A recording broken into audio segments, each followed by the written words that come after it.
Hello guys, andito po tayo ngayon sa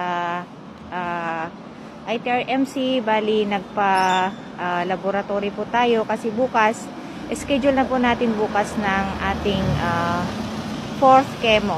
So, ito, nagpa-laboratory ako. Ayan, ay hindi makita. Ayan. So, ito kanina bago ako pumunta dito, supplement na ako kasi dapat empty stomach kasi yung mga pag-take ko ng mga supplements ko, Live Good supplement, syempre maganda yon. So, ayun, tested ko na po ang Live Good product. Yun po ang aking supplement. So, bye-bye!